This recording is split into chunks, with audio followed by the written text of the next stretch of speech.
Brothers, hear me. We must reclaim our dignity, our land, our future. The people hunger for justice, for a share in the land that is rightfully theirs. We must demand justice for the Roman people! The time for change is now.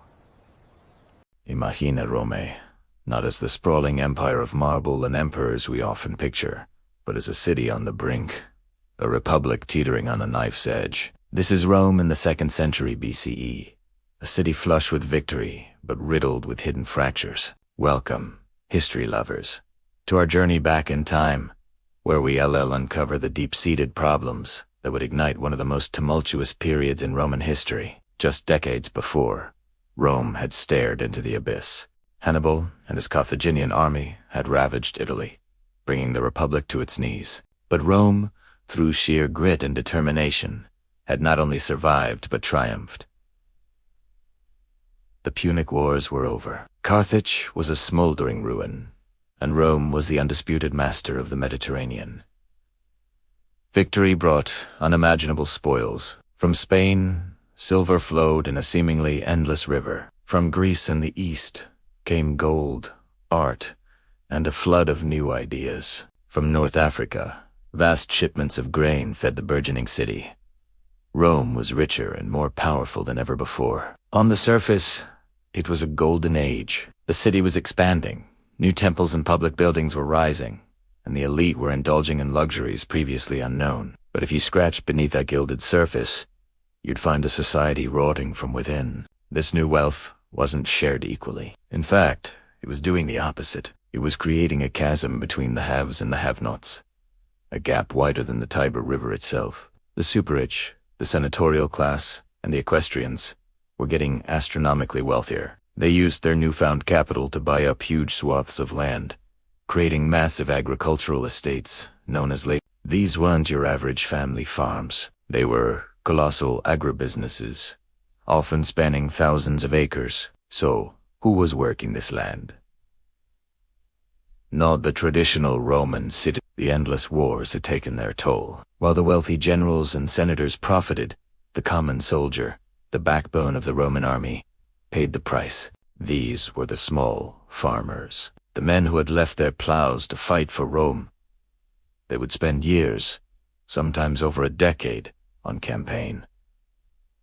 While they were away, who tended their fields? Their families struggled, often falling into debt just to survive. And when the soldier finally returned, scarred and weary, what did he find? He often found his farm neglected, his livestock gone, and a mountain of debt he could never hope to repay. Making matters worse, he couldn't even compete. The latifundia, powered by a massive and growing workforce of enslaved people captured in Rome's wars, could produce grain and other goods far more cheaply. The small farmer, with his family plot, simply couldn't keep up. The market was flooded with cheap produce from these mega-farms. Squeezed by debt and unable to sell his crops for a profit, the farmer faced a heartbreaking choice. He had to sell his ancestral land, the very land his father and his grandfather had worked often to the same wealthy senator who owned the latifundium next door. And where did he go? He and his family, now landless and dispossessed, drifted to the one place they could. The city of Rome. They poured into the capital, seeking work, seeking survival. But what they found was a city already overflowing with people just like them. They became the asterisk. Proletary asterisk, a growing urban underclass who owned nothing but their children. They lived in squalid, overcrowded apartment blocks called asterisk, insulae asterisk, constantly at risk of fire and collapse. With no land to farm and few jobs available, much of the manual labor was also done by enslaved people. They became dependent on handouts and the political machinations of the powerful. They were a volatile, desperate population, a powder keg waiting for a spark. This was the social dynamite accumulating in the heart of the Republic. The very class of people that had formed the foundation of Roman society and its military strength. The independent, landowning farmer was disappearing. The Roman army had always been a citizen militia, men who fought for their own land and their own stake in the Republic. But now, with fewer and fewer citizens owning land, Who would fill the ranks of the legions? How could a republic survive when the majority of its citizens had no property, no prospects, and a growing resentment for the wealthy elite who seemed to have taken everything? The traditional Roman values of hard work, piety, and duty to the state seemed to be eroding, replaced by greed and luxury on one end and desperation and destitution on the other. The political system, designed for a small city-state, was struggling to manage a vast and complex empire. Senators were more interested in personal enrichment than public good, using their positions to amass fortunes and further consolidate their power. The gap between rich and poor had become a moral and social crisis. The system was broken. Everyone could feel it, from the anxious senator in his villa to the hungry family in their cramped city slum. The stage was set for a confrontation. The pressure was building, and Rome was crying out for a solution, for a champion who would dare to challenge the status quo. That challenge would come, and it would plunge Rome into a century of civil strife and revolution, forever changing the course of Western history. The story of that challenge begins with two brothers, Tiberius and Gaius. Thank you so much for joining us on this deep dive into the Roman Republic. If you found this fascinating and want to see what happens next when the Gracchi brothers step onto this volatile stage, make sure you hit that subscribe button and turn on notifications so you want to miss the next chapter. We'd love to hear your thoughts in the comments below. See you next time. Welcome back to our series on the Gracchi brothers. Last time, we set the stage of a Roman Republic in turmoil. Today, in Chapter 2, we're going to pull back the curtain and meet the family that produced these two legendary reformers. Who were the Gracchi, and where did they come from? To understand the men, we must first understand their world, their heritage, and the extraordinary people who raised them. The Gracchi brothers, Tiberius and Gaius, were not just any Roman citizens. They were born into the heart of the Roman aristocracy, members of the gens Sempronia, a family with deep roots in the Republic's history. The Semproni were a distinguished plebeian noble house, which meant they were part of the original patrician elite, but had risen to prominence through generations of service and political achievement. Think of them as the new money of their day, but new in this context meant they'd been influential for centuries. Their name commanded respect in the Senate and on the battlefield. The family had produced consuls, generals, and statesmen who had helped shape Roman policy for generations. So, from the moment they were born, Tiberius and Gaius inherited a legacy of public service. It wasn't just an option for them. It was an expectation, a duty woven into the very fabric of their identity. This wasn't a family that could simply fade into the background. They were destined for the public eye, for better or for worse. But the real star of their lineage, the person who arguably had the single greatest influence on them, was their mother, Cornelia. And if you think the story of the Gracchi brothers is just about them, you're missing half the picture. Cornelia was no ordinary Roman matron. She was the daughter of a legend, a living god in the Roman imagination, Scipio Africanus. Yes, Scipio Africanus, the military genius who defeated Hannibal at the Battle of Zama, ending the Second Punic War and saving Rome from its greatest threat. Imagine growing up as the child of the man who saved the nation. The pressure, the pride, the sheer weight of that legacy would be immense. Cornelia inherited her father's sharp intellect, his unwavering resolve, and his profound sense of Roman identity and destiny. She wasn't just Scipio's daughter. She was a formidable figure in her own right, renowned throughout Rome for her intelligence, her education, and her impeccable character. Cornelia was a product of the highest echelons of Hellenistic and Roman culture. She was highly educated, fluent in Greek, and a patron of scholars and philosophers. Her home was a center of intellectual life in Rome. This was a woman who could hold her own in conversations with the sharpest minds of her generation. She chose to marry Tiberius Sempronius Gracchus, the elder, a respected statesman and general in his own right, known for his integrity. Together, they formed a true power couple. Sadly, their marriage was cut short when her husband died, leaving Cornelia a young widow with 12 children. Of those 12, only 3 would survive into adulthood. A daughter, Sempronia, and her 2 famous sons, Tiberius and Gaius. left to raise her children alone. Cornelia famously refused offers of remarriage, even one from a king, Ptolemy VIII of Egypt. Her reason was simple. Her duty was to her children. She dedicated her entire life to their upbringing and education. She famously referred to her sons not as boys, but as her jewels. There's a famous story, recounted by the historian Valerius Maximus, that perfectly illustrates this. One day, a wealthy Roman noblewoman was visiting Cornelia and showing off her expensive jeweler, her emeralds, her diamonds, her pearls. After displaying her treasures, she turned to Cornelia and asked to see her jewels. Cornelia, with perfect composure, gestured to her two young sons, who had just returned from their studies. She looked at her guest and said, "These are my jewels." This single anecdote tells you everything you need to know about Cornelia's priorities. Her sons were her legacy, her contribution to Rome, and she would polish them to perfection. So, how did this upbringing shape the Gracchi brothers? It was an education in duty, justice, and responsibility. They weren't just taught rhetoric and military strategy. They were immersed in a philosophy of public service. From their father's side, they inherited a tradition of plebeian nobility, a connection to the common people of Rome, and a history of working within the system to achieve reform. From their mother's side, they inherited the towering legacy of Scipio Africanus, a sense of destiny, an unshakable belief in Roman greatness, and the intellectual rigor to analyze the problems facing the Republic. Cornelia ensured they were taught by the best Greek tutors, including the Stoic philosopher Blasius of Cumae. Stoicism, with its emphasis on reason, virtue, and one's duty to the community,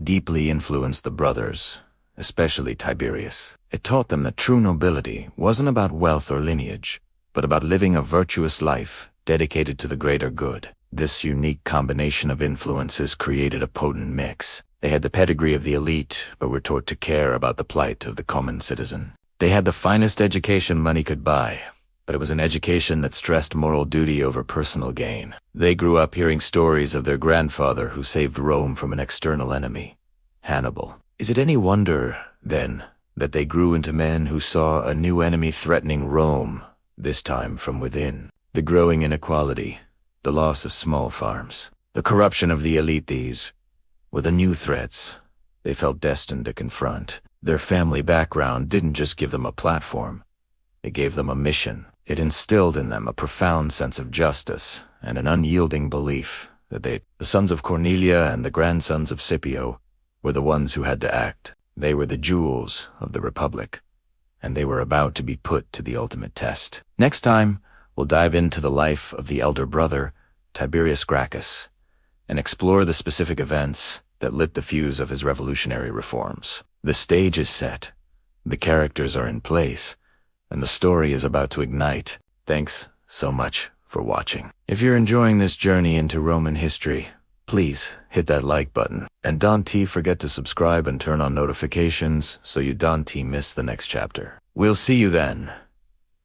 Welcome back to our series on the Gracchi brothers. Last time, we set the stage of a Roman Republic teetering on the brink of crisis. Today, we are rediving into the early life of the man who would light the first spark of revolution, Tiberius Gracchus.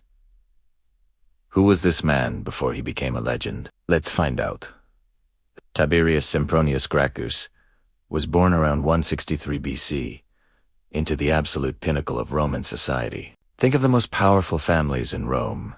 He was related to them all. His father, also named Tiberius, was a celebrated consul and general, but it was his mother, Cornelia, who truly shaped him. Cornelia was the daughter of none other than Scipio Africanus, the legendary general who defeated Hannibal. She was brilliant, cultured, and fiercely ambitious for her sons. The historian Plutarch tells us that when a wealthy friend showed off her jewels, Cornelia pointed to young Tiberius and his brother Gaius, saying, "These are my jewels." She ensured they received the finest education money could buy, bringing in top Greek tutors to teach them rhetoric, philosophy, and literature. From a young age, Tiberius wasn't just trained to be a Roman aristocrat. He was molded to be a leader of men, a speaker who could move crowds, and a thinker who could grasp complex ideas. He was quiet, gentle, in his manner, but possessed a fiery intellect and an unwavering sense of justice, traits that would define his entire life. At just 16 or 17 years old, Tiberius began his military career, a standard path for any young Roman nobleman. But his first campaign was anything but standard. He served under his brother-in-law, Scipio Aemilianus, the adopted grandson of Scipio Africanus, during the final, brutal siege of Carthage in the Third Punic War. Imagine the scene. The complete and utter destruction of Rome's greatest rival. Tiberius wasn't just a bystander. He distinguished himself with incredible bravery. He was said to be the very first Roman soldier to scale the walls of Carthage, a feat of heroism that earned him the Corona Moralis, one of Rome's highest military honors. Serving under the most famous general of the age, at one of the most significant events in Roman history, Tiberius proved his valor and his commitment to the Republic. He was the golden boy, the embodiment of Roman virtue, with a seemingly limitless future ahead of him. He had the family name, the education, and now, the military glory. Everything was going according to plan. After Carthage, Tiberius's career continued its upward trajectory. He was elected as a quaestor, an important financial and administrative official, and was assigned to the province of Hispania, or Spain, in 137 BC. This is where the story takes a sharp turn. This is the moment that changes everything for Tiberius. His time in Spain would not be a glorious campaign like the one at Carthage. Instead, it would be a frustrating, drawn-out guerrilla war against the Celtiberian tribes of Numantia. The Roman army was bogged down, demoralized, and struggling. And as Tiberius traveled through the Italian countryside on his way to Spain, he saw something that profoundly disturbed him. The heartland of Italy, the land that was supposed to be filled with small, independent Roman farmers, the very backbone of the army, was changing. He saw vast estates, the latifundia, worked not by Roman citizens, but by enslaved people. Where were the citizen farmers? Te where gone, this sight haunted him. These were the very men he was supposed to lead in Spain, the men who were supposed to be fighting for the Republic, but they were losing their land, their livelihoods, and their place in society while they were away on long, grueling campaigns. The rich were getting richer, buying up the small farms and consolidating them into massive plantations. The poor were getting poorer, flooding into Rome as a landless, unemployed mob. Tiberius saw a system that was hollowing out the Roman Republic from the inside. The foundation of Rome's military and social strength, the citizen soldier-farmer, was crumbling. This wasn't an abstract political theory he learned from his Greek tutors. This was a real, tangible crisis he could see with his own eyes. The injustice of it all struck him to the core. The situation in Spain only reinforced his growing concerns. The Roman legions were struggling against the Numantines, partly because the quality and morale of the soldiers had declined. These were no longer men fighting to protect their own farms and families. Many were landless proletarians fighting for meager pay.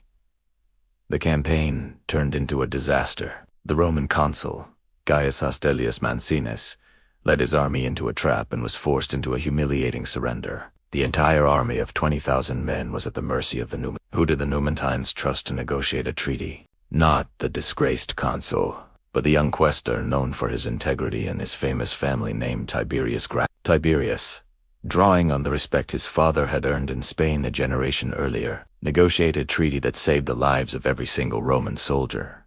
It was a hero. He had rescued an entire army from annihilation. But when the news reached Rome, the Senate was furious. To them, any treaty with the barbarians was a dishonor, a stain on Roman prestige. They refused to ratify the agreement. In a stunning act of political cruelty, they voted to nullify the treaty and hand over the consul Mancinus, naked and in chains, to the Numantines as a scapegoat. They even considered sending Tiberius along with him. Can you imagine the betrayal? Tiberius had acted honorably, saved 20,000 Roman lives, and this was his reward. He was protected only by the outcry of the common people and the influence of his powerful friends like Scipio Aemilianus. But the damage was done. Tiberius had seen firsthand the hypocrisy and arrogance of the Senate. They were willing to sacrifice thousands of Roman citizens for the sake of their own pride and political maneuvering. They had broken their word, not just to the Numantines, but to their own soldiers. This experience shattered any illusions Tiberius might have had about the Roman elite. He saw a ruling class that was corrupt, self-serving, and completely detached from the needs of the common people. The sight of the dispossessed farmers in Italy, the disaster in Spain, and the Senate's betrayalese were the crucibles that forged Tiberius Gracchus, the reformer. The quiet, well-mannered nobleman was now a man with a mission. He returned to Rome not just as a war hero, but as a man who had seen the deep sickness in the heart of the Republic and was determined to cure it.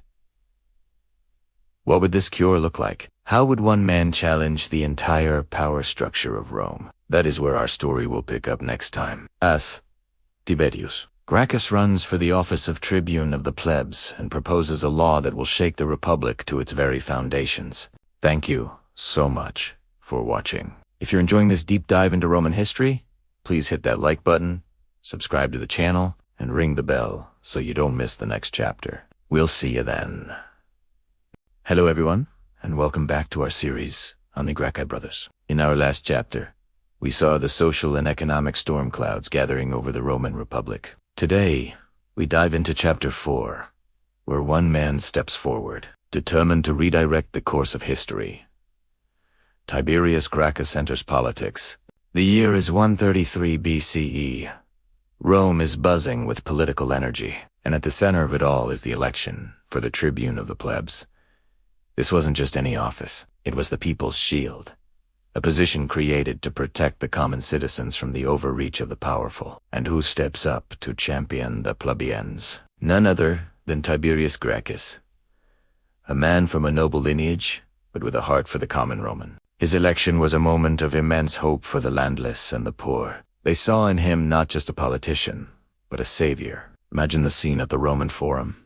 Dust kicks up as crowds gather, a sea of faces, anxious and Tiberius, now a newly elected tribune, ascends the rostra, the speaker's platform.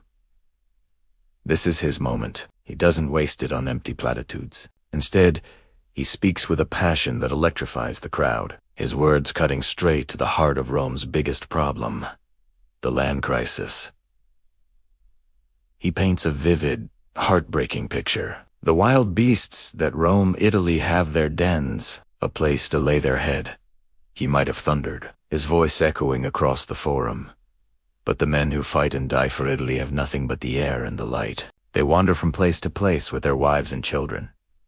This wasn't just a speech, it was an indictment of the system. He reminded the people that they were called masters of the world, yet they didn't own a single clod of earth to call their own. He argued that the vast public lands, the asteris gager, publicus, asteris, which were won through the blood and sacrifice of these very soldiers, were being illegally occupied by a small group of wealthy aristocrats. His proposed solution was radical, yet simple at its core. He wasn't trying to invent something new, but to enforce an old, long-forgotten law. This law limited the amount of public land any single individual could hold. His plan, the asterisk, Lex Sempronia, Agraria, asterisk, proposed to reclaim the excess land from the wealthy and redistribute it in small plots to the landless citizens. This wasn't about seizing private property. It was about reclaiming public land for the public good. For the thousands of dispossessed farmers listening, these words were a lifeline. It was a promise of a future, a chance to regain their dignity, their farms, and their place in Roman society. Tiberius argued that this wasn't just a matter of fairness, it was a matter of survival for the Republic itself. A strong Rome, he insisted, was built on a foundation of small, landowning farmers who could serve in the military. With the decline of this class, the army was weakening, and the very fabric of the Republic was unraveling. His reforms were designed to strengthen the military, reduce urban poverty, and restore the traditional values that had made Rome great. He presented his case not as a revolution, but as a restoration or return to the founding principles of the Republic. But as you can imagine, this message of hope for the masses was a declaration of war on the powerful. The moment Tiberius's proposals were made public, the corridors of power in Rome began to tremble. The Senate, which was essentially a club of the wealthiest and most powerful landowners, saw Tiberius not as a reformer, but as a grave threat to their wealth, their status, and their entire way of life. The resistance was immediate and fierce. Senators who stood to lose vast estates of illegally held land were not about to give them up without a fight. They saw Tiberius's popular appeal as dangerous demagoguery. They whispered in the halls of the Curia, accusing him of aiming for a tyranny, of trying to make himself a king by winning over the mob. They couldn't attack his arguments on legal grounds, after all. He was trying to enforce an existing law, so they attacked the man himself. They used every tool at their disposal. They began a campaign of obstruction and delay. The Senate was the domain of the wealthy elite, and they used its procedures to block Tiberius at every turn. They knew that if his bill came to a vote in the plebeian assembly, it would almost certainly pass, given his immense popularity with the common people. Their strategy was to prevent that vote from ever happening. This is where the political genius, or, depending on your view, the ruthlessness of the Roman system came into play. The Senate found their weapon in another tribune, a man named Marcus Octavius. The office of tribune had a unique power. Any one of the 10 tribunes could veto the actions of another. The elites persuaded Octavius, a fellow tribune, and reportedly a personal friend of Tiberius, to stand against him. When Tiberius brought his land bill before the People's Assembly, just as a vote was about to be called, Marcus Octavius stood up and uttered a single word: veto. I forbid it. This single act brought the entire legislative process to a grinding halt. Tiberius was stunned. He pleaded with Octavius, appealing to their friendship and their shared duty to the people. But Octavius, under immense pressure from the Senate, held firm. The assembly was dismissed, and Tiberius's first attempt was thwarted. The battle lines were drawn. Tiberius had the people, but the Senate had the system, and they had just shown they were willing to use it, even if it meant turning tribune against tribune, friend against friend. This deadlock set the stage for an unprecedented constitutional crisis. What happens when the will of the people, expressed through their chosen tribune, is blocked by another tribune acting on behalf of the elite? Tiberius was now faced with a choice: accept defeat and let his reforms die, or escalate the conflict in a way that could shatter the traditions of the Republic. And as we'll see in our next chapter, Tiberius Gracchus was not a man who accepted defeat easily. The resistance from the Senate would only push him toward more radical measures, setting in motion a chain of events that would end in violence and change Rome forever. Thank you so much for joining me for this chapter. The story of Tiberius is a powerful reminder of how struggles over wealth and inequality can shake a society to its core. If you're enjoying this deep dive into Roman history, please hit that like button, subscribe to the channel, and ring the bell so you don't miss our next chapter. We'd love to hear your thoughts in the comments below. See you next time. Welcome back to our series on the Gracchi brothers. In our last chapter, we saw Tiberius Gracchus rise to power as a tribune of the plebs. Today, we're diving into the heart of his political career: the explosive agrarian law proposal, a plan that would shake the very foundations of the Roman Republic. So, what exactly was this law? At its core, the Lex Sempronia Agraria was simple, yet revolutionary. Tiberius proposed a limit on how much public land, or asterisk, ager publicus, asterisk, a single individual could hold. This limit was set at 500 asterisk, Ugera asterisk, which is roughly 330 acres, with an additional 250 asterisk Igera asterisk for each of his first 2 sons. Any land held by the wealthy elite beyond this limit was to be reclaimed by the state. But here's the brilliant part. Tiberius wasn't just taking land away. He planned to redistribute it. This reclaimed land would be divided into small plots, around 30 asterisk Ugera asterisk each, and given to landless Roman citizens. These new landowners wouldn't just get a farm. They'd get a future. They couldn't sell the land, which ensured it would stay in the hands of the common people for generations. This was a direct solution to the growing problem of a landless, disenfranchised citizenry crowding into Rome. By giving them land, Tiberius aimed to restore the backbone of the Republic, the small, independent farmer who was also the ideal Roman soldier. Now, why was this so controversial? To understand the firestorm Tiberius ignited, you have to understand the asterisk ager, publicus, asterisk. For centuries, this public land had been conquered territory.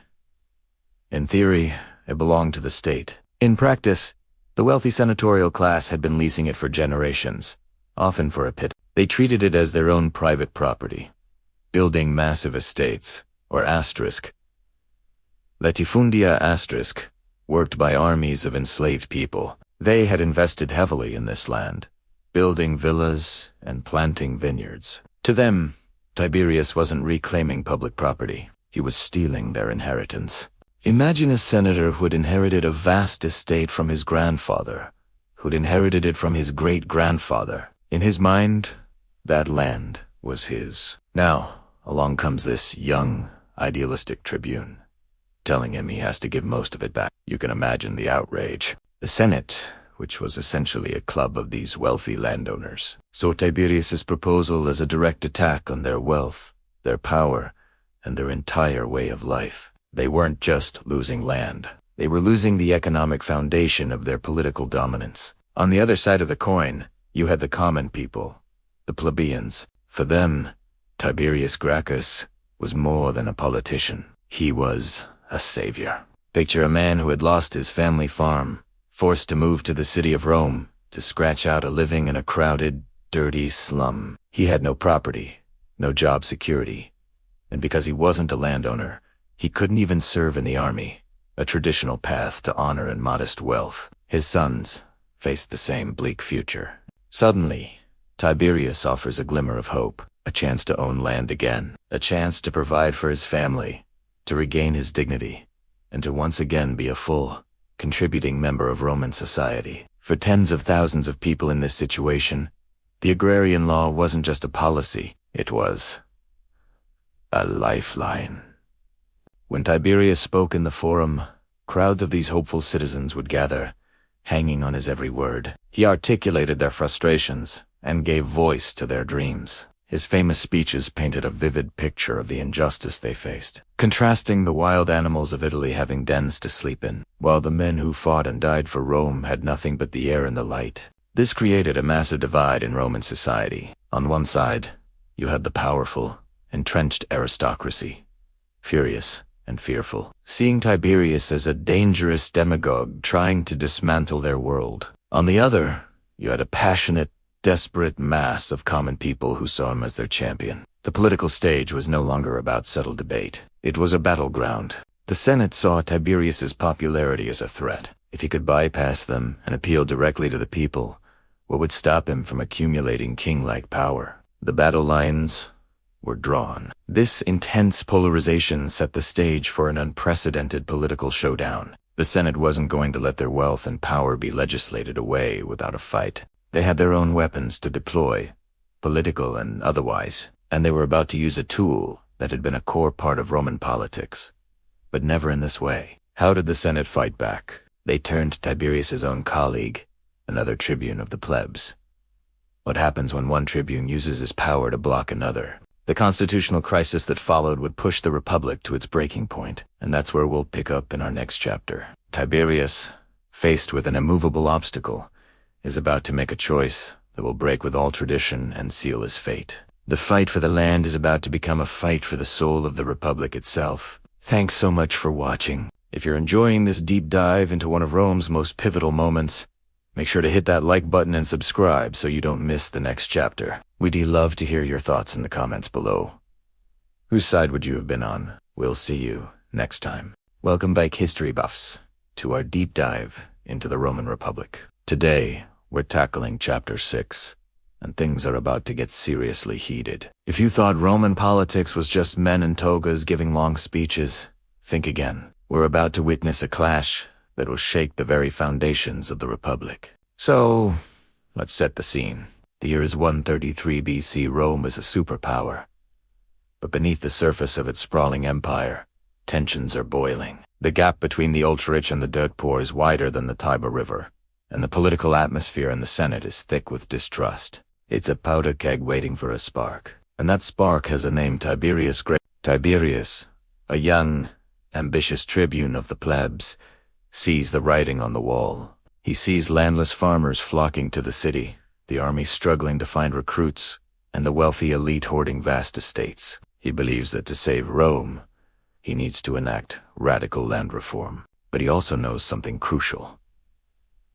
The Senate, dominated by the very landowners his reforms would target, will never, ever approve his plan. So, what does a brilliant and determined politician do when the established system stands in his way? He breaks the rules. In an unprecedented and audacious move, Tiberius decides to completely bypass the Senate. He takes his proposal, the Lex Sempronia Agraria, directly to the one body that represents the common people of Rome, the plebeian assembly, or the asterisk. Concilium plebis asterisk. Imagine the shockwaves this sent through the city. It was like a modern-day leader ignoring Congress or Parliament entirely and trying to pass a law through a national referendum. For centuries, the Senate had been the heart of Roman governance. They debated laws, controlled the treasury, and guided foreign policy. While they didn't technically pass all the laws themselves, their approval, their auctoritas was considered absolutely essential. It was the unwritten rule, the gentleman's agreement that held the Republic together, and Tiberius just ripped it to shreds. He stood before the assembled masses, not in the hallowed halls of the Curia, but in the open forum, and argued his case directly to the citizens. He was essentially saying, "This Senate doesn't represent you. I do. And together, we will make this happen."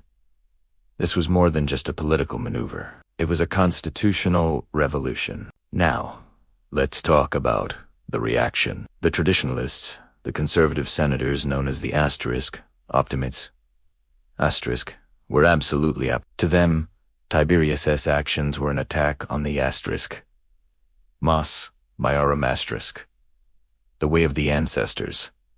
This wasn't just about land, it was about order, tradition, and the sanctity of the Senate's authority. They saw Tiberius not as a reformer, but as a demagogue, a would-be tyrant stirring up the mob to seize power for himself. Their anger was visceral. They accused him of seeking a crown, of trying to become a king. In their eyes, bypassing the Senate was the first step on a slippery slope to one-man rule, the very thing the Republic was founded to prevent. The rhetoric became incredibly heated. Senators would have gathered in their villas, speaking in hushed, furious tones. "Who does this Gracchus think he is?" they'd ask. "He's tearing down everything our forefathers built." The conflict escalated when Tiberius tried to fund his land commission using a fortune bequeathed to Rome by a foreign king, another decision that was traditionally the Senate's prerogative. This was pouring gasoline on the fire. He wasn't just bypassing them on legislation. He was now seizing control of the state's finances. This wasn't just a political disagreement anymore. It had become a deeply personal and ideological battle for the soul of Rome. On one side, you have Tiberius and his supporters, the populares who believed the people's will was supreme and that desperate times called for desperate measures. On the other, the optimates, who believed that tradition and the authority of the elite were the only things preventing Rome from descending into chaos. The tension in the city would have been palpable. You could feel it in the markets, hear it in the taverns. Every Roman, from the wealthiest patrician to the poorest plebeian, was forced to pick a side. Was Tiberius a savior of the people or a threat to the Republic? This dramatic confrontation between one man and an ancient institution set a dangerous precedent. It showed that the old rules could be broken, and that political goals could be achieved through popular force rather than senatorial consensus. The conflict in the Senate, sparked by Tiberius's bold move, wasn't just a debate. It was the opening act of a century of civil strife that would ultimately lead to the downfall of the Roman Republic and the rise of the emperors. It is a powerful lesson in how quickly political norms can collapse when the stakes are high and the divisions run deep. Thanks for joining me on this journey into one of Rome's most pivotal moments. It's a complex story with no easy answers, which is what makes it so fascinating. If you enjoyed this video and want to continue exploring the dramatic history of Rome, please hit that like button and subscribe to the channel. Don't forget to ring the notification bells so you won't miss our next chapter, where the consequences of Tiberius's actions will unfold in a truly tragic and violent way. See you next time. Hey everyone, and welcome back to our series on the Gracchi brothers. Today, we're rediving into one of the most shocking and pivotal moments in Roman history. The day the Republic's political arena turned into a bloodbath. This is the story of the fall of Tiberius Gracchus. So, picture this. It's 133 BCE. Rome is a pressure cooker. Tiberius Gracchus, the tribune of the plebs, has pushed through his revolutionary land reform bill, bypassing the Senate and winning the hearts of the common people. But in doing so, he made powerful enemies.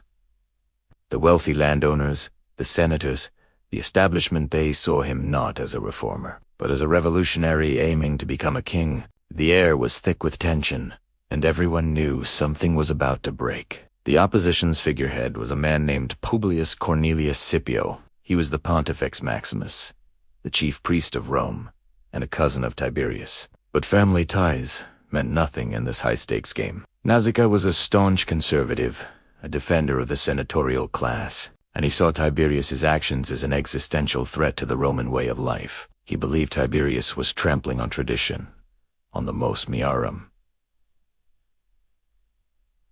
the unwritten code of their ancestors. For Nasica and his allies, Tiberius had to be stopped by any means necessary. Tiberius knew he was in danger. A tribune's person was supposed to be sacrosanct, meaning it was a capital crime to harm them. But his term was ending. Without that protection, his enemies would surely come for him. His solution: to run for an unprecedented second consecutive term as tribune. This was his only shield. His opponents, however, saw this as the ultimate proof of his ambition. No one had ever done it before. They cried tyranny and accused him of wanting to become a monarch. The day of the election arrived. The atmosphere on the Capitoline Hill, where the vote was to take place, was electric with fear and anger. Tiberius arrived surrounded by a crowd of his supporters, many of whom were poor farmers who had traveled to Rome to protect their champion. They were his human shield. Meanwhile, the Senate was meeting nearby in the Temple of Fides. Reports, likely exaggerated, began to flood in, claiming that Tiberius was gesturing to his head, a sign that he was demanding a royal crown. Whether this was a misunderstanding or deliberate misinformation, we'll never know. Tiberius's supporters later claimed he was simply signaling that his life was in danger. But for the senators, it was the final straw. Inside the temple, Scipio Nasica was furious. He demanded that the consul, who was presiding over the Senate, take immediate action to defend the Republic. The consul, however, was a moderate man and refused to resort to violence or execute a citizen without a proper trial. That's when Nasica took matters into his own hands. In a moment of pure political theater and rage, he pulled his toga over his head, a ritual gesture for a religious sacrifice, and shouted, "Let those who want to save the Republic follow me." A mob of senators and their clients, grabbing whatever they could find, table legs, broken chairs, wooden clubs, poured out of the temple and charged towards the assembly where Tiberius stood. What followed was utter chaos. The crowd panicked and scattered. Tiberius's supporters, mostly unarmed civilians, were no match for the enraged senators. They tried to flee, but the exits were blocked. It was a brutal, one-sided massacre. Tiberius himself tried to run, but he stumbled and fell. As he lay on the ground, the mob descended upon him. He was bludgeoned to death. Reports say his own colleagues, the other tribunes who had opposed him, were the first to strike. It wasn't just Tiberius. Around 300 of his followers were killed with him, their bodies unceremoniously dumped into the Tiber River, denied a proper burial. This was a moment that changed Rome forever. A tribune of the plebs, whose body was legally inviolable, had been murdered in broad daylight by the Pontifex Maximus and members of the Senate in the very heart of the city. The unspoken rules of Roman politics had been shattered. Violence was now a legitimate political tool. The Rubicon hadn't been crossed by Caesar yet, but the first bloody steps towards it were taken on that day in 133 BCE. The murder of Tiberius Gracchus didn't solve the problems he had tried to address. Instead, it opened a century of political violence, civil strife, and ultimately, civil war that would lead to the downfall of the Republic and the rise of the emperors. His legacy is complex. Was he a selfless champion of the people or an ambitious demagogue? But one thing is certain. His death marked the beginning of the end for the Roman Republic. The blood spilled on the Capitoline Hill would stain the pages of Roman history for generations to come. Next time, we'll see how this tragedy sets the stage for his younger brother Gaius Gracchus to pick up the fallen banner and continue the fight, leading to an even more dramatic and tragic confrontation. Thank you so much for joining me on this deep dive into Roman history. If you found this story as fascinating and important as I do, please hit that like button. And do you forget to subscribe and turn on notifications so you don't miss the next chapter in this incredible saga. We'll see you in the next video. Hello everyone, and welcome back to our series on the Roman Republic. In our last chapter, we witnessed one of the most shocking events in Roman history. The murder of the tribune of the plebs, Tiberius Gracchus. Today, in chapter 8, we explore the immediate and long-lasting consequences of that brutal day. The aftermath of Tiberius's death, the news of a Roman magistrate, a sacrosanct tribune, being clubbed to death in broad daylight by a mob led by senators, sent a tremor through the very foundations of Rome. This wasn't a battle against a foreign enemy. This was Romans turning on Romans. The city was stunned, shrouded in a mixture of fear, anger, and disbelief. The political violence that had been simmering beneath the surface had finally erupted, and the Republic would never be the same. The Rubicon had not yet been crossed by Caesar, but a line had been crossed here, a line of blood drawn in the heart of the Forum. In the immediate aftermath, the senatorial elite, led by the Pontifex Maximus Scipio Nasica, moved swiftly not to seek justice, but to consolidate their power and crush the Gracchian movement. They declared Tiberius a tyrant who had aimed for a crown, justifying his murder as a necessary act to save the Republic. This was political spin at its most ruthless. An official inquiry was launched, but its purpose was not to prosecute the killers. Instead, it became a witch hunt, targeting anyone who had supported Tiberius. His followers, many of them ordinary citizens who had simply dared to hope for a better life, were rounded up. The consuls of the year, Popilius Lenas and Publius Rupilius, established special courts that bypassed the normal legal protections. There were no grand trials, no opportunities for defense. Men were arrested, interrogated, and condemned with terrifying speed. Some were executed, others were exiled, their property confiscated. One of Tiberius's close friends, Gaius Bilius, was reportedly locked in a container with snakes. Another, a philosopher named Diophanes, was thrown from the Tarpeian Rock. The message was clear and brutal. Support for popular reform would be met with overwhelming force. The elite were determined to terrorize the populace into submission. The land reform law, the Lex Sempronia Agraria, which had been the centerpiece of Tiberius's entire political career, came under immediate attack. The Senate couldn't simply repeal it overnight.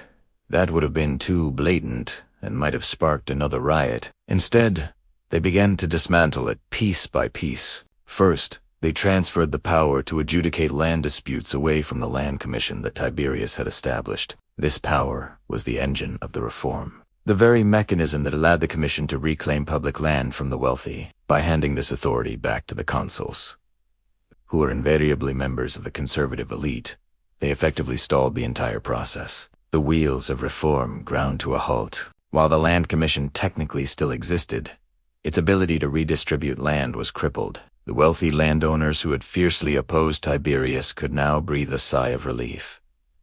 They had won. They had protected their vast estates, their latifundia, by resorting to violence, and the system had validated their actions. For a time, it seemed as though Tiberius's efforts had been entirely in vain. His life sacrificed for a dream that was now being systematically dismantled. The old order, it appeared, had reasserted its dominance with terrifying finality. But here's where the story takes a turn. You can kill a man, but you cannot kill an idea. Tiberius Gracchus, in his short, fiery career, had done something that could not be undone. He had exposed the deep, festering inequalities at the heart of the Roman Republic. He had shown the common people, the plebs, that they possessed a power they had long forgotten. The power of the popular assemblies and the office of the tribune. He had bypassed the Senate, appealed directly to the people, and for a moment, he had made their will the law of the land. This was his true legacy. The political murder, the subsequent persecutions, the rollback of his reforms. None of it could erase the precedent he had set. The genie was out of the bottle. Tiberius had demonstrated that the traditional authority of the Senate was not absolute. He had created a new playbook for ambitious politicians, a path to power that ran through the support of the people, not the approval of the senatorial elite. This model of the popularist politician, the champion of the people, would be emulated time and again in the decades to come. Furthermore, the issue of land reform and the plight of the rural poor did not disappear. The economic problems that Tiberius had tried to solve were real, and they were only getting worse. His name became a rallying cry for future reformers. The Gracchi name became synonymous with the struggle for social justice. The memory of his sacrifice would inspire others to take up the cause, to challenge the entrenched power of the aristocracy. And perhaps most importantly, the violence of his death left a permanent scar on the Roman psyche. It shattered the illusion of a republic governed by law and tradition. It demonstrated that political disputes could and would be settled by force. The murder of Tiberius Gracchus was the first act in a century-long tragedy of civil strife that would ultimately lead to the downfall of the republic itself. Men like Marius, Sulla, Pompey, and Caesar would all, in their own ways, follow the path of confrontation that Tiberius had, perhaps unintentionally, blazed. They learned the lesson that power could be taken by force, and that political norms could be broken if one was daring enough.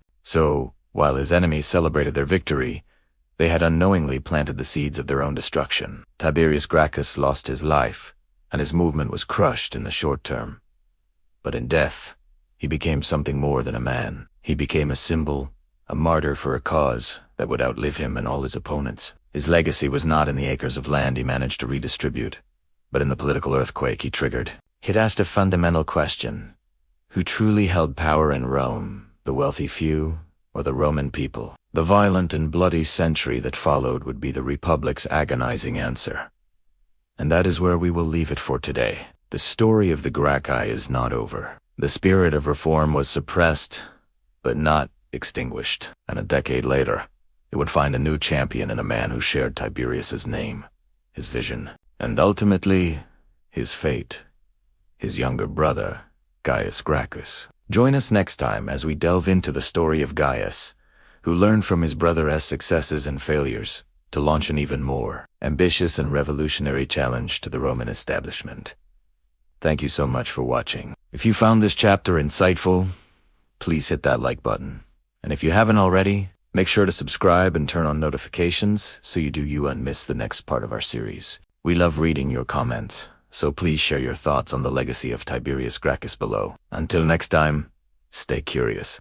Hello history lovers, and welcome back to our series on the Gracchi brothers. In our last chapter, we witnessed the tragic downfall of Tiberius Gracchus, a man whose noble ideals for Rome were met with brutal violence. His story didn't end with his death. However, he'd cast a long dark shadow, and from that shadow emerged a figure even more brilliant, more fiery, and ultimately more dangerous to the Roman establishment. His younger brother Gaius Sempronius Gracchus. 10 years. For 10 long years, the name Gracchus was spoken in hushed tones in the Roman Forum. The memory of Tiberius' bloody end was a stark warning to anyone who dared challenge the Senate's power. But during that decade, Gaius was not idle. He was watching, learning, and seething. While his older brother had been driven by a somewhat naive sense of justice, Gaius was fueled by a potent mix of grief, ambition, and a burning desire for vengeance.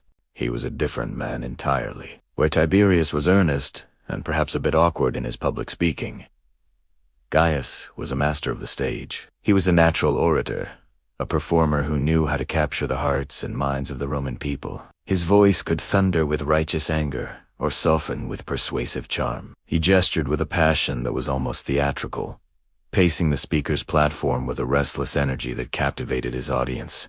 Contemporary accounts tell us he was so dynamic, so forceful, that he would even have a servant stand behind him with a pitch pipe, a small flute, to help him regulate the tone of his voice and prevent him from shouting himself hoarse in his passion. Can you imagine that? A political speech so intense, it required a musical accompaniment. This wasn't just a politician giving a speech. This was a virtuoso performance. He connected with the common people in a way Tiberius never quite managed. speaking not just to their needs, but to their emotions, their frustrations, and their deepest desires for a better life.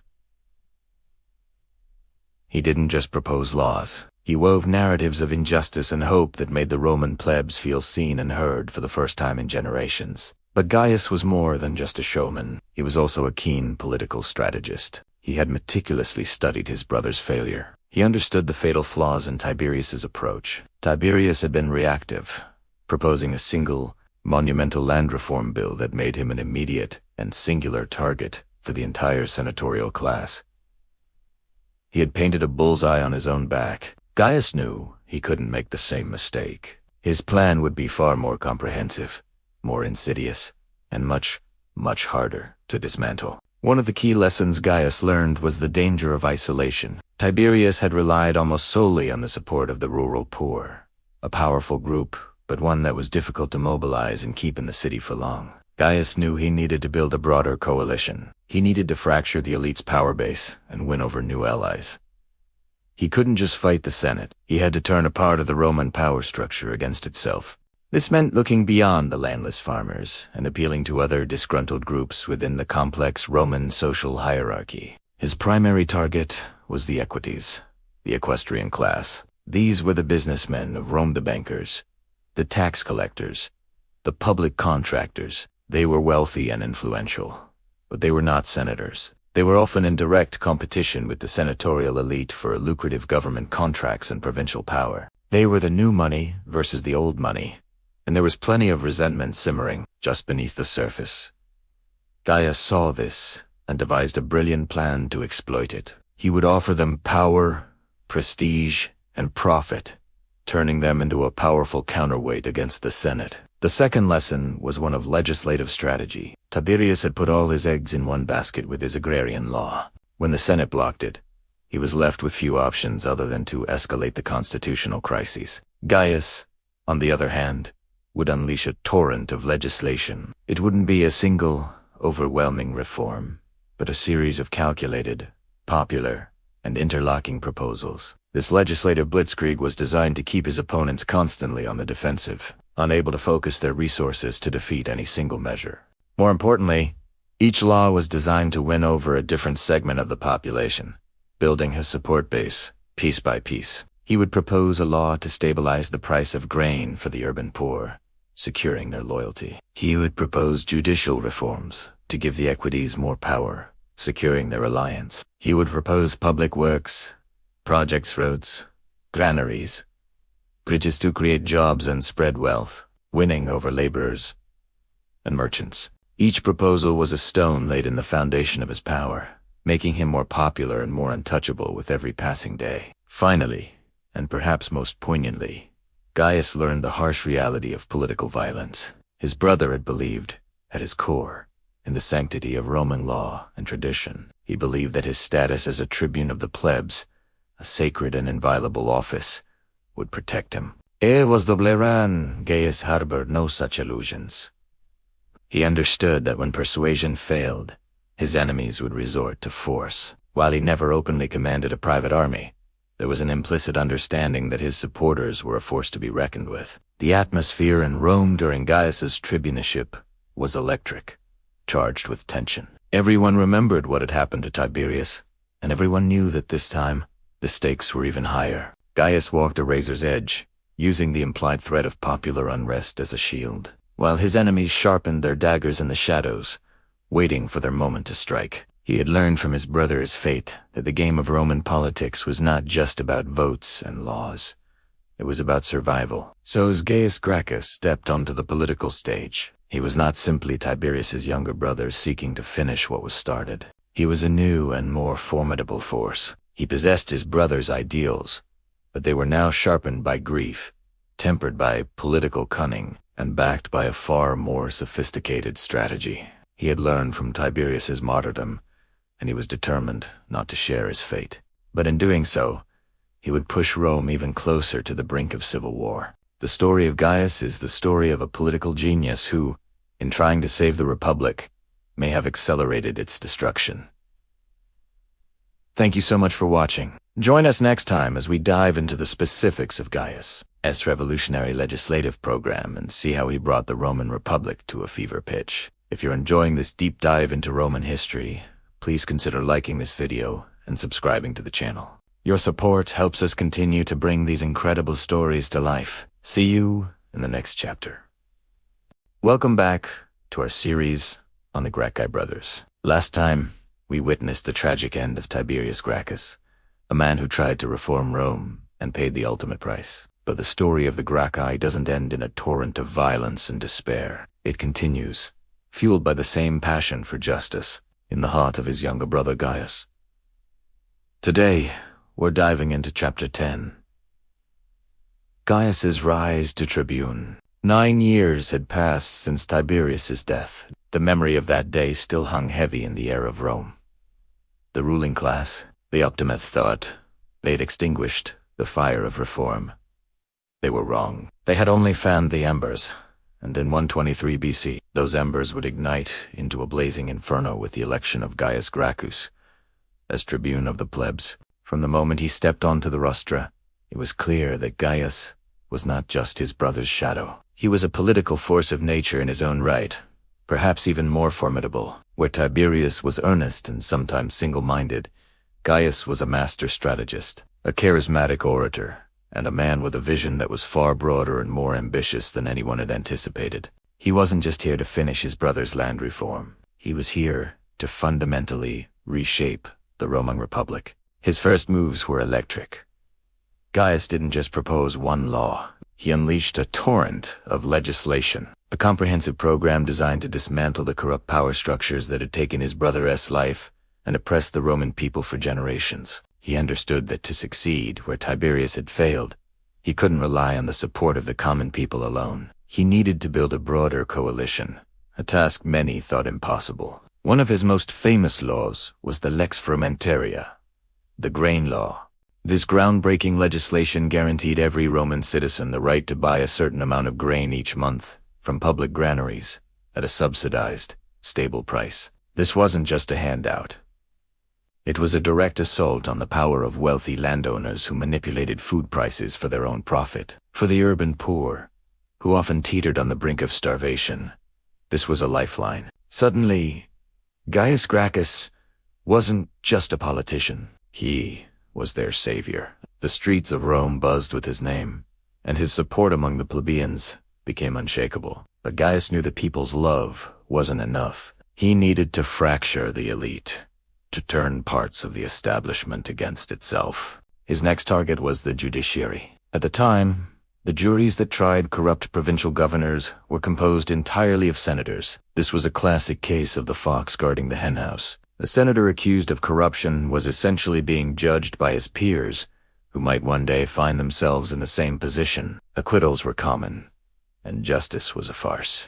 Gaius's judicial reform, the lex Aecilia repetendum, was a stroke of genius. He transferred control of these extortion courts from the senators to the equites, the equestrian class. The equites were the wealthy businessmen, bankers, and public contractors of Rome. They were rich, but they weren't part of the senatorial aristocracy. They often had business interests in the provinces, and were just as frustrated with corrupt governors as the common people. By giving them control of the courts, Gaius gave them power and prestige. More importantly, he created a powerful new ally and drove a wedge deep into the heart of the Roman elite. Now, the optimates in the Senate faced a rival power center, one that had every reason to hold them accountable.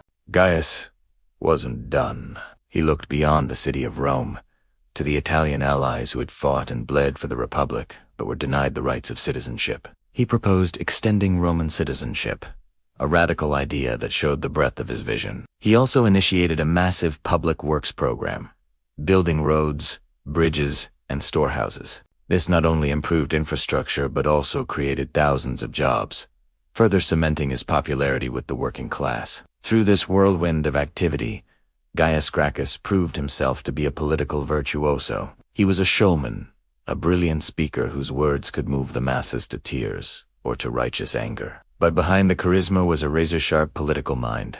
He understood the intricate web of Roman society, the needs of the urban poor, the ambitions of the equites, the fears of the Senate. He played these factions against each other with masterful skill.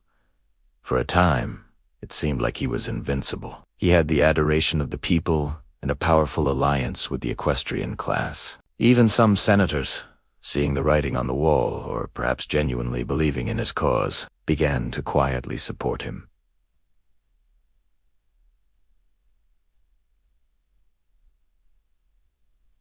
He had learned from his brother's mistakes. He wasn't just pushing a single, confrontational reform. He was building a new political reality. Piece by piece, law by law. He had won over the plebeians with bread and justice, and he had won over a crucial segment of the wealthy with power and influence.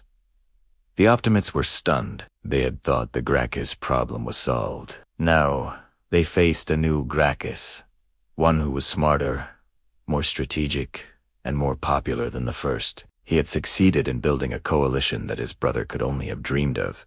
The stage was set for an even greater confrontation, a battle for the very soul of Rome. Gaius's rise wasn't just a personal victory.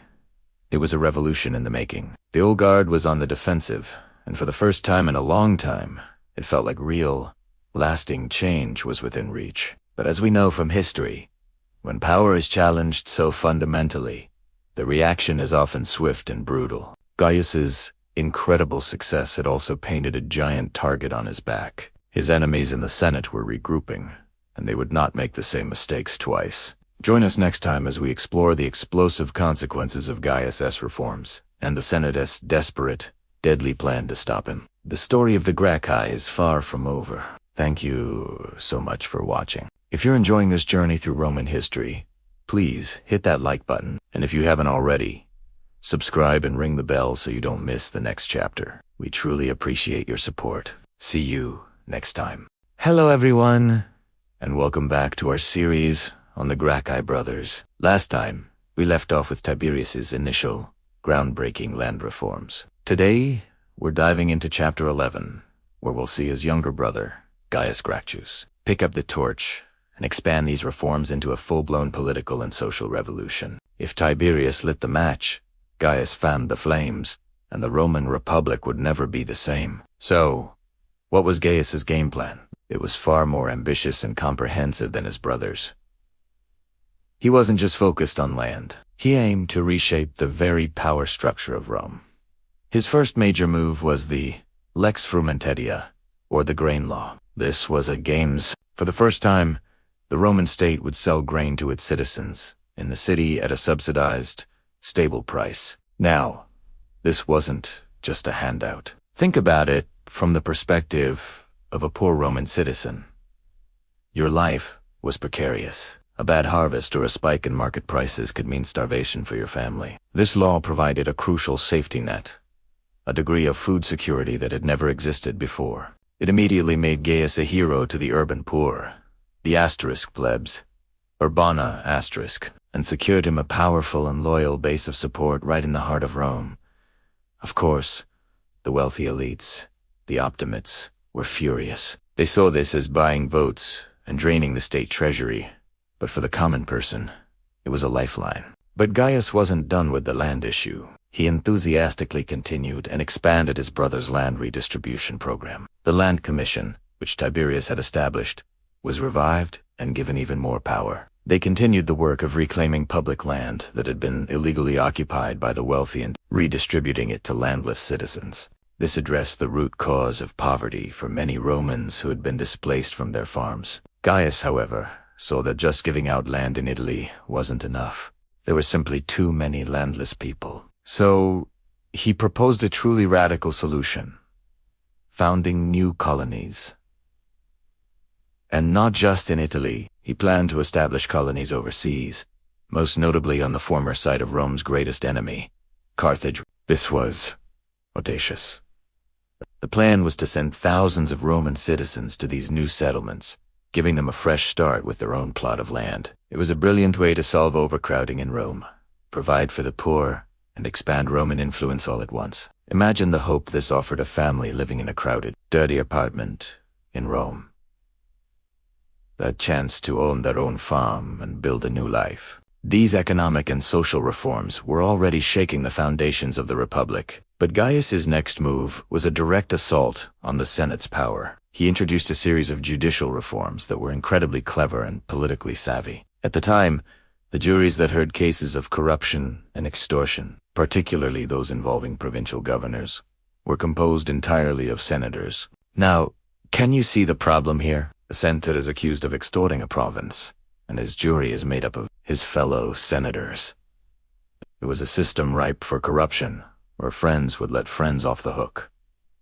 Gaius changed this completely. He passed a law that transferred the right to serve on these juries from the senators to the equities, or the equestrian class. The equities were the wealthy business class of Rome, merchants, bankers, and tax collectors. They were rich, but they weren't part of the senatorial aristocracy. By giving them this judicial power, Gaius created a powerful check on the Senate. The equities now had the authority to hold senators accountable for their actions, especially when it came to financial misconduct in the provinces, which was an area where the interests of the equities and senators often clashed. This masterstroke drove a wedge between the two most powerful classes in Rome, weakening the Senate's united front against him.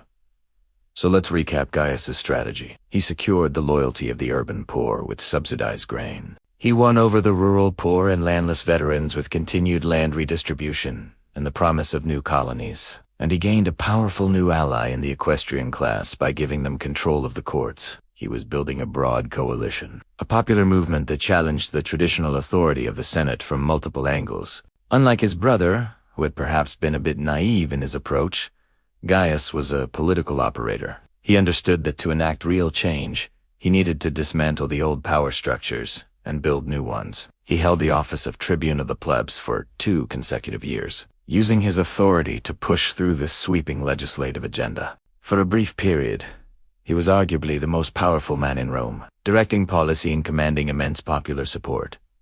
The Senate, of course, was terrified. They saw Gaius not as a reformer, but as a demagogue aiming to become a king. Rex.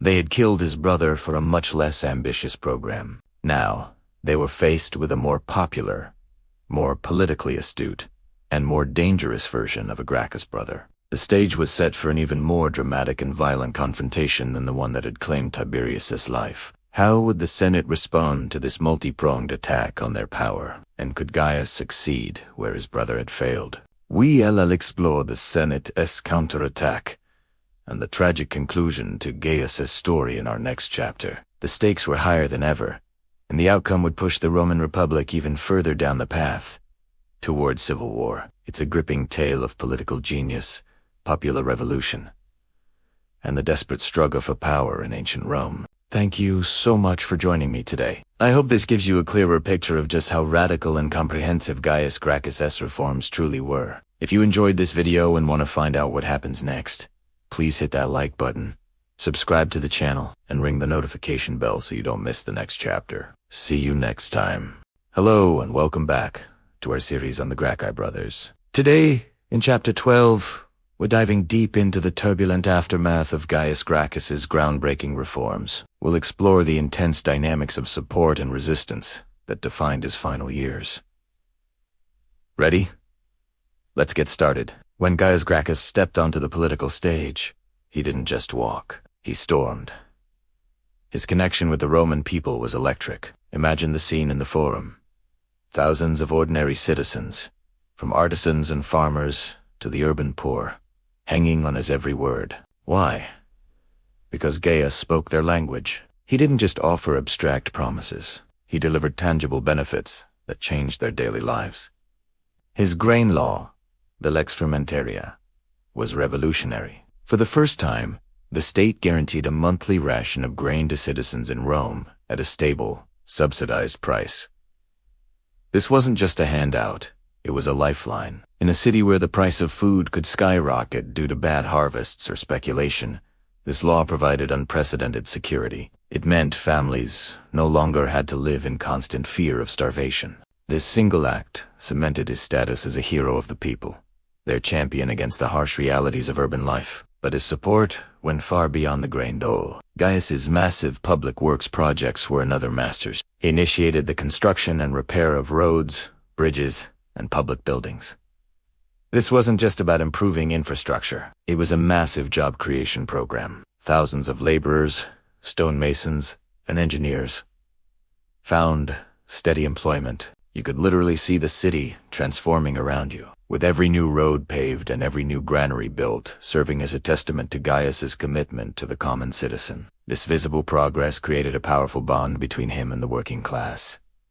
Then there were his judicial and military reforms. By transferring control of the extortion courts from senators to the equities, the business class, he gave them a powerful stake in the new order. This move also tackled the rampant corruption of provincial governors, who often exploited their positions for personal gain. For the soldiers, he ensured the state would provide their clothing and equipment, easing the financial burden on young men and their families. Each of these reforms was carefully designed to build a broad coalition of support, weaving together the interests of the urban poor, the working class, the equities, and even the common soldier. Gaius had effectively built a power base outside the traditional structures of the Senate, and it was a force to be reckoned with. The people saw him not just as a politician, but as their protector and benefactor. While the people of Rome celebrated Gaius Gracchus as their champion, a storm of fear and resentment was brewing within the hallowed halls of the Senate. The Optimus, the conservative faction of the aristocracy, watched his rise with growing alarm. To them, Gaius wasn't a reformer. He was a revolutionary, a demagogue tearing at the very fabric of the Republic. What terrified them most was the sheer scale and speed of his changes. Traditionally, power in Rome was a slow, carefully negotiated game played among the elite. Gaius had thrown out the rulebook. He bypassed the Senate, taking his proposals directly to the popular assemblies, where his immense popularity guaranteed their passage. This direct appeal to the masses was a radical departure from established political norms, and the Senate saw it as a direct assault on their authority and prestige. They felt their role as the guiding hand of the state being rendered obsolete. His reforms also hit them where it hurt: their wallets and their power. The land reforms, continuing the work of his brother Tiberius, threatened to break up the vast estates, the latifundia that were the source of aristocratic wealth. The grain law placed a new financial burden on the state treasury, which they controlled, and the judicial reforms, giving the equities power over the courts, stripped senators of one of their most significant privileges and exposed them to prosecution. Every law he passed seemed to chip away at the pillars of their dominance, but the fear was deeper than just politics and economics. The Optimates genuinely believed that Gaius was setting a dangerous precedent. They saw him as a potential tyrant, a man using the love of the mob to seize absolute power, just as kings had been driven out of Rome centuries before. The memory of his brother Tiberius, and the violence that ended his life, was still fresh. They feared Gaius was leading Rome down the same bloody path, creating a cult of personality that could ultimately destroy the Republic. The applause of the crowds in the forum sounded like a death knell for the old order. Their alarm wasn't just about losing influence. It was a profound, existential fear for the future of Rome as they knew it. Faced with Gaius's seemingly unstoppable popularity, the Senate and the Optimates knew they couldn't defeat him with direct confrontation in the assemblies. The people were too firmly on his side. So, they resorted to a more insidious weapon: propaganda. They launched a sophisticated and relentless smear campaign designed to erode Gaius's support and turn the public against him. The core of their strategy was character assassination. They began spreading rumors, painting Gaius not as a noble reformer, but as a power-hungry tyrant in the making. Orators in the pay of the Optimates would speak in the forum, twisting his intentions. Was the grain law an act of compassion, or a bribe to buy the loyalty of the mob? Were the public works projects for the good of Rome, or a way to enrich himself and his followers? They portrayed him as a demagogue who was seducing the people with handouts to make himself a king. The word rex, or king, was the ultimate political slur in the Republic, and they used it constantly. They also attacked his personal life and motivations. They whispered that his true goal was not to help the people, but to avenge his brother, Tiberius. This narrative framed his actions as a personal vendetta, not a principled political program. It suggested he was driven by emotion and a lust for revenge, qualities unbecoming of a Roman statesman. This was a clever way to sow doubt in the minds of the people. Perhaps their most cunning move was to co-opt his own platform. The Senate backed another tribune, Marcus Livius Drusus, and had him propose even more radical and appealing laws than Gaius. Drusus suggested establishing 12 new colonies instead of Gaius's proposed few, and offered land with no rent, undercutting Gaius's own proposals. These were promises the Senate had no intention of keeping. The goal was purely to make Gaius look less generous, less committed to the people's cause. It was a brilliant, cynical strategy to outbid their rival and steal his thunder, making him seem moderate and less radical by comparison. This propaganda war was fought in the streets, in the marketplaces, and in the forum. It was a constant barrage of rumors, innuendo, and cleverly crafted political theater. The Optimates were masters of this game. By slowly poisoning the well of public opinion, they hoped to isolate Gaius, strip him of his popular support, and leave him vulnerable. The battle for Rome was no longer just a battle of laws, but a war of words and perceptions, and the Senate was playing for keeps. The turning point came with Gaius's most ambitious and controversial proposal, extending Roman citizenship to all Latin allies and granting Latin rights to all other Italian allies. From Gaius's perspective, this was a logical and just step. The allies had fought and bled for Rome for centuries. They deserved to be full partners in the empire they helped build. It would also strengthen Rome by creating a larger pool of loyal citizens. But for the Roman populace, this was a step too far. The propaganda of the Optimates had already planted seeds of doubt, and this proposal gave those seeds fertile ground to grow. The common Roman citizen, who had felt so empowered by Gaius's reforms, suddenly felt threatened. Citizenship was a precious, exclusive privilege. It meant access to grain doles, public land, and a vote in the assemblies. Why should they share these hard-won benefits with outsiders? The Optimates seized on this fear with ruthless efficiency. Their speakers fanned the flames of xenophobia and selfishness. They argued that a flood of new citizens would mean less grain, less land, and less power for everyone. Your slice of the pie, they warned, is about to get much, much smaller. The very people Gaius had championed, the urban poor now, saw him as a threat to their privileged status. Their loyalty began to waver. This issue drove a fatal wedge between Gaius and his power base. He had miscalculated the deep-seated Roman prejudice against outsiders.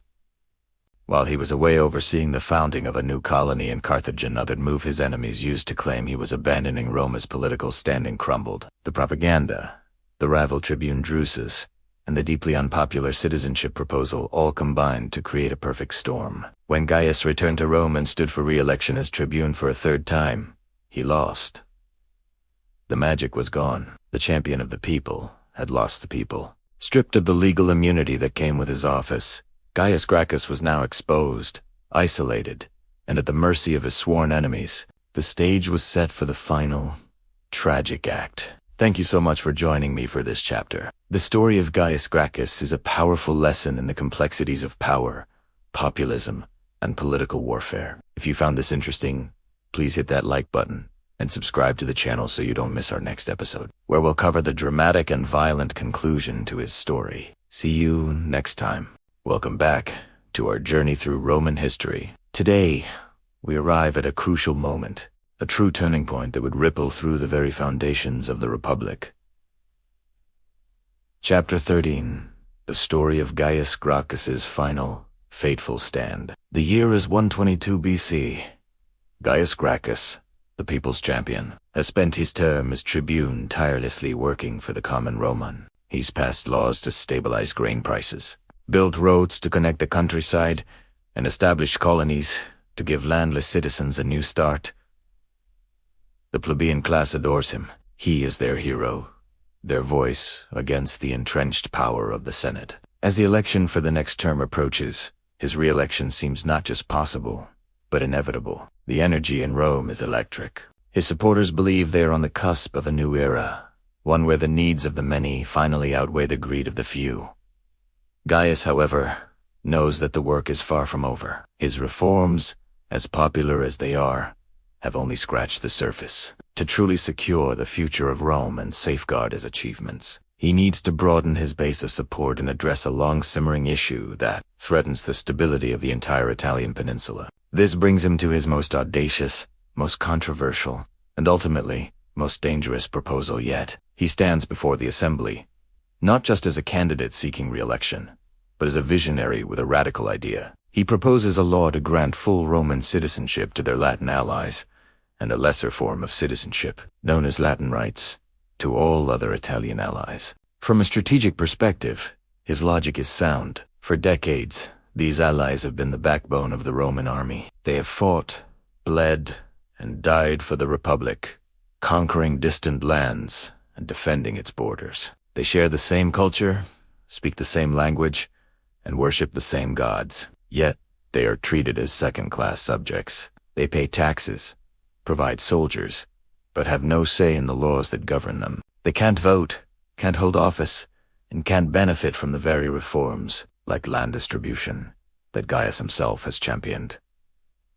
To Gaius, this is a grave injustice. It's a source of deep resentment that could, at any moment, explode into open rebellion. Granting them citizenship isn't just a matter of fairness, it's a matter of national security. It would transform disgruntled subjects into loyal citizens, strengthening Rome from within and ensuring a steady supply of manpower for its legions. He believes this is the key to a stronger, more unified Italy and a more resilient republic. But in the crowded, noisy heart of Rome, this idea lands like a bombshell. The reaction is not what Gaius hoped for. In fact, it's a catastrophic miscalculation. The very people he has fought for, the urba, poor of Rome, turn against him. Why? Because Roman citizenship is the most valuable commodity in the ancient world. It's a golden ticket that comes with a host of exclusive privileges. Citizens get the grain dole. They get a share in the distribution of public land. And most importantly, they hold the power of the vote. From their perspective, Gaius isn't offering to lift others up. He's threatening to dilute their own precious status. Imagine you're a poor Roman citizen. Life is hard, but your citizenship gives you a crucial advantage. You get subsidized bread, a chance at land, and a voice in politics. Now, this politician you trusted is proposing to share those benefits with millions of outsiders. Suddenly, the grain supply has to be shared with more people. The competition for land becomes fiercer, and the value of your single vote diminishes in a sea of new voters. The fear is palpable. Rumors spread like wildfire through the narrow streets and crowded tenements of the city. People whisper that there won't be enough grain to go around, that the Italians will take all the jobs, that the very essence of being Roman will be lost. Their Roman identity, a source of immense pride, feels threatened. They see the allies not as brothers in arms, but as rivals. The Senate, Gaius's sworn enemy, sees its golden opportunity. They had been struggling to find a way to undermine his immense popularity. Now, he has handed them the perfect weapon. They don't have to attack his popular land reforms anymore. Instead, they can portray themselves as the true defenders of Roman tradition and privilege. They skillfully fan the flames of xenophobia and fear. Senators and their agents move through the forum, speaking to the crowds, not in grand speeches, but in hushed conspiratorial tones. Gaius Gracchus is betraying you, they say. He cares more for the Italians than for you, the true sons of Rome. He wants to give away your birthright. To counter Gaius's move, the Senate employs a cunning political strategy. They back another tribune, a man named Marcus Livius. Drusus's job is simple: to outbid Gaius. For every proposal Gaius makes, Drusus makes a more extreme, more appealing, and often completely impractical one, all funded and supported by the Senate. Did Gaius propose to new colonies for the poor? Drusus proposes 12. Do Gaius's colonies require a small rent to be paid to the state? Drusus's colonies will be rent. None of these promises are meant to be kept. Their sole purpose is to peel away Gaius's support, to make him look moderate and stingy by comparison. It's a brilliant and deeply cynical tactic. Drusus paints himself as the real friend of the people, all while secretly serving the interests of the aristocracy. The tide begins to turn. The coalition that had so strongly supported Gaius starts to fracture. The urban poor, swayed by Drusus's extravagant promises and terrified of sharing their begin to abandon their former hero. His speeches, which once drew thunderous applause, are now met with skepticism and even hostility. He tries to reason with them, to explain the long-term benefits of a unified Italy. But his voice is drowned out by the chorus of fear and self-interest stoked by his opponents. The bond of trust between Gaius and the people of Rome is breaking. He is becoming isolated. His grand vision for the future rejected by the very citizens he sought to empower. His bid for re-election is no longer a certainty. It's now a desperate fight for his political life. The turning point has been reached, and the path ahead leads not to reform, but to confrontation. Thank you so much for watching. The story of Gaius Gracchus is a powerful lesson in politics, populism, and the complexities of change. If you're enjoying this series, please consider hitting that like button and subscribing to the channel. It really helps us continue to bring these incredible stories from history to life. We'll see you next time for the dramatic and tragic conclusion. Friends, history buffs, welcome back. We've reached the final, tragic chapter in the story of the Gracchi brothers. This is Chapter 14. The final confrontation, where the political tinderbox of Rome finally explodes.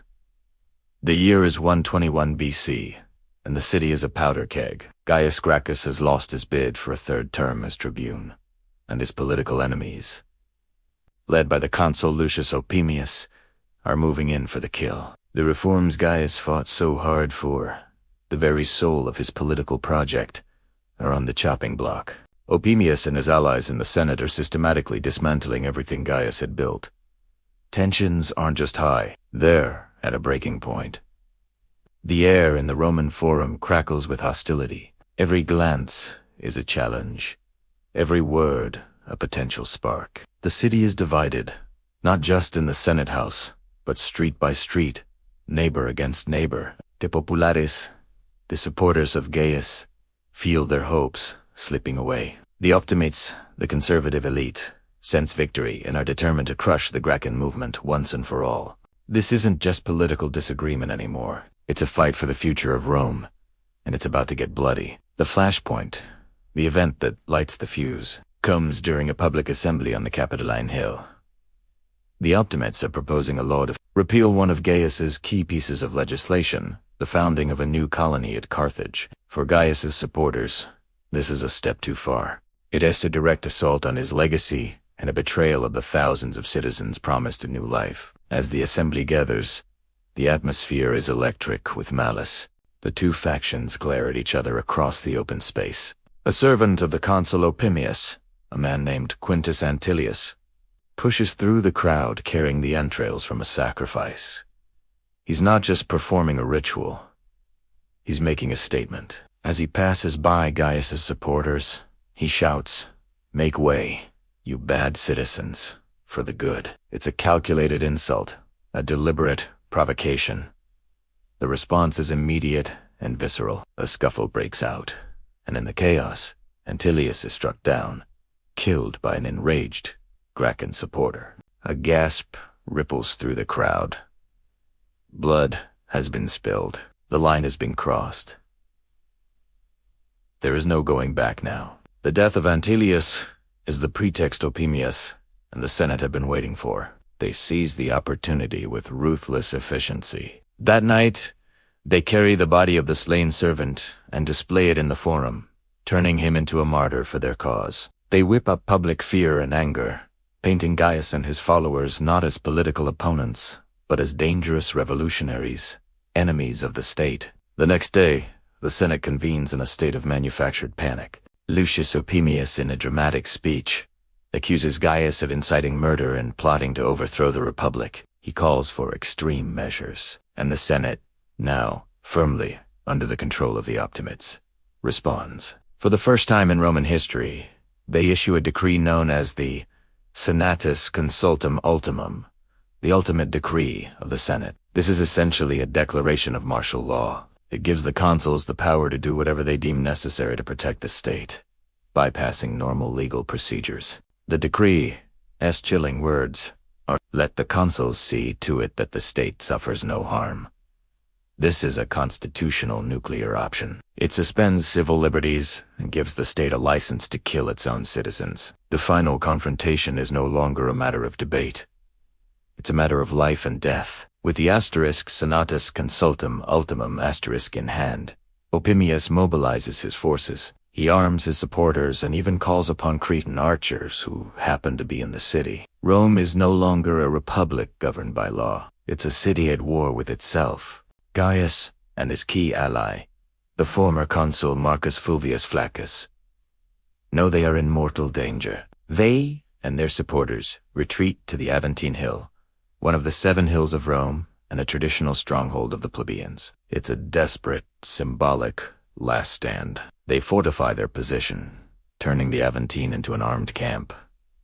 But it's a futile gesture. They are outnumbered and outgunned. The state, with all its military might, is arrayed against them. Flaccus, ever the fighter, wants to resist. He sends his young son to the Senate to try and negotiate, a desperate plea for peace. But Opimius is not interested in negotiation. He is interested in eradication. He rejects the offer and throws the boy in prison. The message is clear. There will be no surrender, only annihilation. The final, bloody act is about to begin. The streets of Rome, once the stage 4 political debate, are about to become a battlefield. The assault on the Aventine Hill is swift and brutal. Opimius' forces, led by the Cretan archers, storm the hill. The makeshift defenses of the Gracchans stand no chance against trained soldiers. A fierce but one-sided battle erupts. Men who were neighbors just days before now fight each other with swords and arrows. The historian Appian tells us that in the ensuing slaughter, Marcus Fulvius Flaccus and his elder son are killed while trying to fight their way out. The resistance collapses. Panic grips Gaius's supporters as they are hunted down through the streets. Gaius Gracchus himself, seeing that all is lost, flees the scene. He's not a natural warrior like his ally Flaccus. He's a statesman, an orator, accompanied by 2 loyal friends and a single slave. He makes a desperate run for his life. They race across the city, heading for a bridge to cross the Tiber River. His friends, Pomponius and Latoria, make a heroic stand at the bridge, holding back the pursuing mob long enough for Gaius to escape, sacrificing their own lives in the process. Their loyalty is a testament to the powerful devotion Gaius inspired, but it only delays the inevitable. Gaius, now alone with his slave Philocrates, makes it across the river and into a sacred grove, the Grove of Fury. He's injured, exhausted, and cornered. The sounds of his pursuers are getting closer. He knows there is no escape. Capture means humiliation, torture, and a public execution at the hands of his enemies. He would be made a spectacle. His cause disgraced. For a Roman aristocrat like Gaius, this was a fate worse than death. He had one final choice to make. He could not allow himself to fall into the hands of Lucius Opimius. Looking at his loyal slave, Philocrates Gaius Gracchus, the man who had tried to reshape Rome, gave his final order. He commanded Philocrates to kill him. The slave, heartbroken but obedient, drew his sword in that sacred grove. As the mob closed in, the life of Gaius Gracchus came to an end. Philocrates, having performed this last act of loyalty, then took his own life, falling beside his master. When the pursuers finally arrived, they found the 2 bodies. The rebellion was over. The voice of the people had been silenced. The aftermath is as brutal as the battle itself. Opimius unleashes a wave of terror upon the city. He sets up a special court and, without trial, executes an estimated 3,000 of Gaius's supporters. Their bodies are thrown into the Tiber, their property confiscated. Opimius Ivanas Flaccus's younger son, the boy he had imprisoned, executed. It's a complete and total purge. To add a final, ghoulish insult, Opimius places a bounty on the heads of Gaius and Flaccus. Their weight in gold. A man named Septimulius finds Gaius's body, cuts off his head, fills it with molten lead to make it heavier, and presents it to Opimius to claim his grotesque reward. The Gracchian movement is utterly destroyed. The reforms are repealed. The Optimates have won, but their victory came at a terrible price. They had used violence to solve a political problem, setting a precedent that would haunt the Republic for the next century. The asterisk senatus consultum ultimum asterisk first used against Gaius Gracchus, would be used again and again by figures like Cicero against Catiline, and by the Senate against Caesar. The death of the Gracchi brothers marks a turning point. It's the beginning of the end for the Roman Republic. The path from the Aventine Hill leads directly to the civil wars of Marius and Sulla, Pompey and Caesar, and ultimately to the fall of the Republic and the rise of the Empire. The story of the Gracchi is a tragedy, not just for the brothers, but for Rome itself. And that concludes our deep dive into the lives and legacies of the Gracchi brothers. From Tiberius' Inicio land reforms to Gaius's tragic final stand, their story is a powerful reminder of how noble intentions can clash with entrenched power, and how political conflict can spiral into violence with devastating consequences. They dared to challenge the status quo, and for that, they paid the ultimate price. But their story echoes through history, a cautionary tale about justice, inequality, and the fragility of a republic. Thank you so much for joining me on this journey through one of the most pivotal moments in Roman history. If you found this series insightful, please hit that like button. And if you haven't already, subscribe to the channel and ring the bell so you don't miss our next historical adventure. Let me know in the comments what you think were the Gracchi heroes or revolutionaries. I'd love to hear your thoughts. Until next time, stay curious. Hello history lovers, and welcome back to our deep dive into the Roman Republic. Today, we're wrapping up the tragic and powerful story of the Gracchi brothers. We've seen their rise, their ambitious reforms, and their violent deaths. Now, we must ask the most important question. What did it all mean? What is the true legacy of Tiberius and Gaius Gracchus? Get comfortable, because this is a story that echoes through the ages. The deaths of the Gracchi brothers were not just personal tragedies. They were a seismic shock to the Roman political system. Imagine a society that, for centuries, had settled its internal disputes through debate, laws, and compromise. Even if those compromises were often messy, suddenly, that tradition was shattered. The assassinations of Tiberius and Gaius marked the first time that political violence was openly used as a tool to resolve domestic conflict within the city of Rome itself. It was a horrifying precedent. A line had been crossed, and once crossed, it could never truly be uncrossed. The Senate, in its desperate attempt to preserve its power, had unleashed a demon it could no longer control. This act opened a Pandora's box of political murder, prescriptions, and civil war that would plague Rome for the next century. The Republic's immune system, its ability to heal itself through political means, was now critically compromised. The age of civil strife had begun. From this point forward, the streets of Rome, once a forum for debate, became a potential battleground. The message sent by the Optimates was chillingly clear. If you challenge our authority, you will not just be defeated in the assembly, you will be eliminated. This fundamentally changed the calculus for any future reformer. They now knew that pushing for change wasn't just a political risk, but a mortal one. This escalation of violence poisoned the well of Roman politics. The weapon of choice was no longer the better argument, but the bigger mob or the sharper dagger. Political opponents were no longer just rivals. They were enemies to be destroyed. This shift from political rivalry to existential conflict is the most direct and devastating legacy of the Gracchi affair. It created a cycle of violence, where each act of brutality justified the next, pulling the Republic deeper into a spiral from which it would never recover. But the legacy of the Gracchi isn't just one of violence and decline. It's also a story of hope and inspiration. For millions of plebeians, the urban poor, and the disenfranchised farmers, the Gracchi were heroes. They were the first major political figures in a long time who didn't just talk about the common person's problems.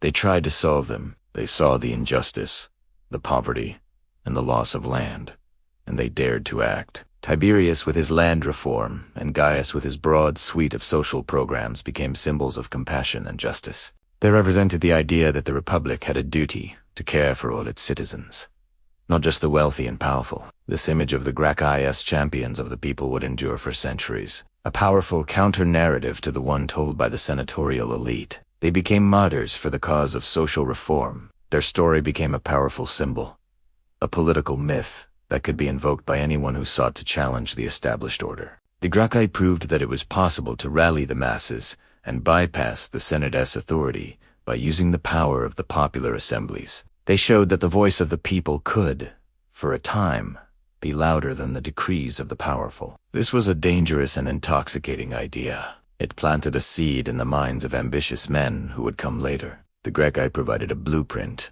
a sort of how-to guide for populist politics in Rome. They demonstrated the power of connecting directly with the citizenry, of proposing popular laws, and of using the office of the tribune of the plebs as a battering ram against the fortress of the Senate. And that brings us to their most famous successor, Julius Caesar. It's impossible to understand Caesar's career without understanding the legacy of the Gracchi. Caesar consciously styled himself as a populist, a populares, following in their footsteps. He was even related to Gaius Gracchus through his aunt's marriage to Gaius Marius, another famous Caesar understood the lessons of the Gracchi perfectly. He knew the power of land reform to secure the loyalty of soldiers and the urban poor. He knew how to use the popular assemblies to pass his legislation when the Senate obstructed him. He understood the importance of portraying himself as a champion of the people against a corrupt and self-serving aristocracy. When Caesar famously crossed the Rubicon River, initiating a civil war, he was, in many ways, finishing the fight the Gracchi had started a century earlier.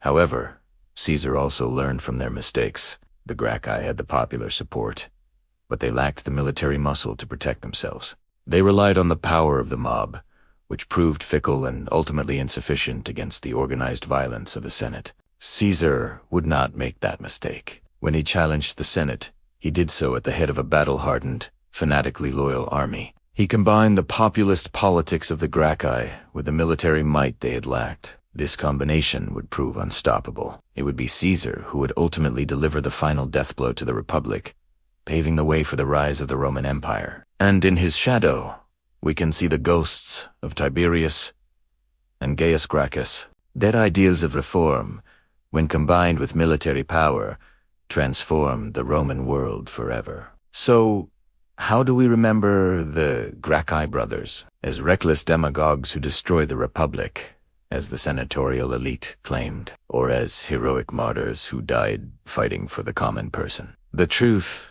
as it often is, lies somewhere in the middle. They were complex men, driven by a mixture of genuine idealism, personal ambition, and perhaps a touch of youthful arrogance. Their methods were radical, and their actions did indeed unleash a century of violence that tore the Republic apart. They opened the door to civil war, but they also forced Rome to confront an uncomfortable truth.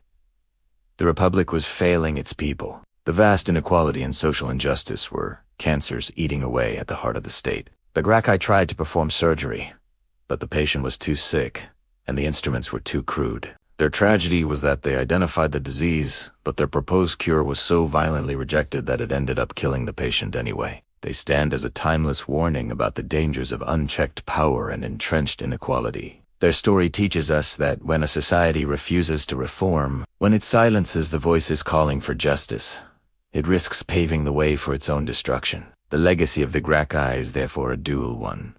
A legacy of violent political rupture, but also an enduring legacy of the fight for social justice. A fight that continues in different forms to this very day. Thank you so much for joining me on this journey through the lives and legacy of the Gracchi brothers. Their story is one of the most crucial turning points in Roman history, and its echoes are still felt today. If you found this exploration fascinating, please hit that like button, and consider subscribing to the channel for more deep dives into the ancient world. Let me know your thoughts on the Gracchi in the comments below. Were they heroes or villains? I'd love to hear your perspective. Until next time, stay curious. Hello everyone, and welcome back to our deep dive into history. Today, we've reached the final chapter of our journey through the story of the Gracchi brothers. It is time to step back and ask the big question. What can we learn from all this? What lessons does their dramatic struggle in ancient Rome hold for us? More than 2,000 years later, this isn't just about dusty old facts. It's about understanding the timeless patterns of power, the fight for justice, and the high price of change. The story of Tiberius and Gaius Gracchus is, at its heart, a story of class struggle. On one side, you have the Roman elite, the patricians and wealthy senators, who controlled vast lands and held a tight grip on political power. On the other, you have the plebeians, the common people, soldiers, farmers, and the urban poor, whose livelihoods were crumbling. The Gracchi brothers, themselves from a noble family, saw the growing inequality and believed it was a threat to the very foundation of the Roman Republic. Their fight wasn't just about land, it was about the soul of Rome. This conflict between the haves and the have-nots is a recurring theme throughout human history. We see it in countless societies, ancient and modern. The tension between concentrated wealth and widespread poverty, the debate over who deserves a share of the nation's prosperity. These are not new problems. The Roman Republic was grappling with issues that sound incredibly familiar today. Economic disparity, political polarization, and the struggle for a more equitable society. By studying the Gracchi, we gain a powerful lens through which to view our own world. So, what does their story teach us about the nature of power? First and foremost, it shows that power rarely gives up its privilege without a fight. The Roman Senate didn't just disagree with the Gracchi's reforms. They saw them as an existential threat. Their land reforms, designed to redistribute public land to the poor, struck at the very source of the elite's wealth and influence. The senators weren't just protecting their bank accounts, they were protecting a system that had benefited them for generations. Power creates its own logic, its own morality, and it will use any means necessary to preserve itself. Think about the tactics used against the Gracchi. It started with political maneuvering and legal challenges. They tried to block their legislation, veto their proposals, and undermine their authority. But when those methods failed, the opposition escalated dramatically. They resorted to spreading misinformation, stoking fear and paranoia among the populace, and painting the brothers as dangerous radicals who wanted to become kings. This demonization of reformers is a classic tactic. By framing them as enemies of the state, the elite could justify extreme measures. And that leads to the second lesson. When political and legal channels fail, the struggle often spills into violence. The deaths of Tiberius and Gaius Gracchus were not just personal tragedies. They were political assassinations. The Senate, feeling its power slip away, abandoned the rule of law. They sanctioned mob violence and political purges, setting a dark and dangerous precedent for the Republic. This shows how fragile political systems can be. When one side decides that the rules no longer apply to them, the entire structure is at risk of collapse. The violence that ended the Gracchi's lives was a symptom of a deeply sick political body, one that would ultimately lead to a century of civil war and the end of the Republic itself. But what about the other side of the coin? What does the Gracchi saga teach us about reform and resistance? It teaches us that change often comes from those who dare to challenge the status quo. Tiberius and Gaius could have lived comfortable, privileged lives. They chose not to. They used their position and their powerful voices to advocate for the disenfranchised. They understood that true leadership isn't about protecting your own interests, but about serving the greater good. Their story is a powerful reminder that individuals can make a difference, even against overwhelming odds. They were masters of popular mobilization. They didn't just debate in the Senate. They took their case directly to the people. They used the assemblies and public forums to build a coalition of support, giving a voice to those who had been voiceless for so long. This act of connecting with the masses was revolutionary in itself. It showed that power didn't have to reside solely within the marbled halls of the Senate. It could also be found in the collective will of the people. This is a fundamental lesson for any movement seeking change. You must win the hearts and minds of the public. However, their story also comes with a cautionary tale about the perils of reform. Their methods, while driven by noble intentions, were sometimes aggressive and pushed the boundaries of Roman political tradition. For instance, removing a fellow tribune from office to pass a law was unprecedented and seen by many as an overreach of power. This gave their enemies the ammunition they needed to portray them as tyrants. It teaches us that the how of reform is just as important as the what. Pushing for change too hard, too fast, without building sufficient consensus, can create a backlash that dooms the entire effort. Reform requires not just courage, but also strategic wisdom and political skill. So why, after more than 2,000 years, do we still remember the Gracchi brothers? Why haven't they faded into obscurity like so many other figures from antiquity? I believe it's because their story resonates on a deeply human level. They weren't just politicians. They were symbols of a struggle that is timeless. They represent the hope for a fairer world and the tragic cost of fighting for it. Their names have become shorthand for populist reform and aristocratic resistance. Throughout history, leaders who have challenged the established order have been compared to the Gracchi, for better or for worse. They are remembered because their fight raises fundamental questions that every society must answer. What do we owe each other as citizens? How do we balance individual liberty with the common good? And what happens when a society becomes so unequal that it can no longer hold itself together? The Gracchi brothers are also remembered because their story is a tragedy in the truest sense of the word. They were flawed heroes who tried to save a republic that was already dying. Their efforts, while ultimately unsuccessful in their own time, planted seeds that would continue to grow. The issues they raised, land reform, citizen rights, the power of the elite, did not go away. They continued to dominate Roman politics for the next century, ultimately leading to the rise of figures like Julius Caesar and the transformation of the Republic into an empire. In a way, the Gracchi were both a failure and a success. They failed to save the Republic, and they paid for it with their lives. But they succeeded in exposing the deep cracks in its foundation and forcing a conversation that Rome could no longer ignore. They remain eternally relevant because their struggle is our struggle. Every generation faces its own version of the conflict between the powerful and the powerless, between the desire for stability and the demand for justice. The legacy of the Gracchi brothers is not a simple one. They are not perfect saints or dastardly villains. They are complex, passionate figures who saw a problem and tried, in their own imperfect way, to fix it. Their story serves as both an inspiration and a warning. It inspires us to speak out against injustice and to fight for a better world. But it also warns us of the dangers of polarization, the fragility of political institutions, and the terrible violence that can be unleashed when compromise fails. As we conclude this series, the final lesson is perhaps the most important one.